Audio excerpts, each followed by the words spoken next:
Pagod sa exercise. Kapangalakal na naman. Ngayong umaga. Ayan o. Konti lang pero mga plastic. Mga plastic bottle. Okay. Huwag ka makulit. Nandito kami sa pinsan ko. Kasi nagbigay niyan eh. Salamat. Pinsan ko. Exercise, ikot-ikot. Morning routine.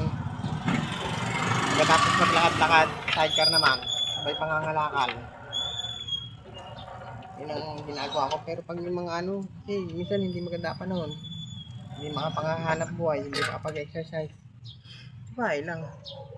Walang kita. Ito kahit paano meron. Pag maganyan ng panahon, kahit paano may makakabili ng ulam. Kaya bigas. Kaming halaga ko. Okay. Ayan, ito lang mga nakuha ko. Ngayong umaga. Sana madagdagan. Para kahit paano makabili pa ng bigas saka ulam. Gulay. Thank you Lord.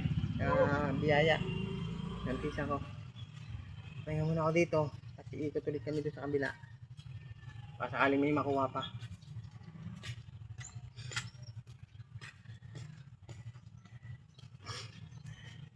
Ando kasi yung tatay ko. Sundan ko doon.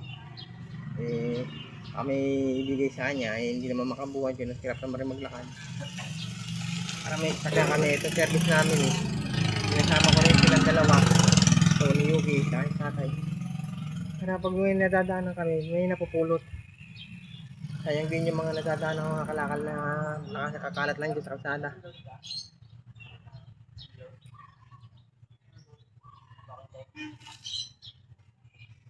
Yuki, umupo ka lang dyan. Tahimik na siya. Yan ba? Yan. Yan, kabady ko kapag kasama ko tahimik. Minsan maingay, makulit.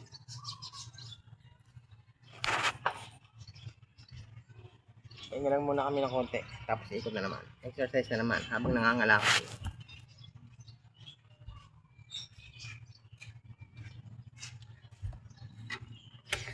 Huwag ka na makulit dyan ha. Ayun din kasi itong mga ganito eh.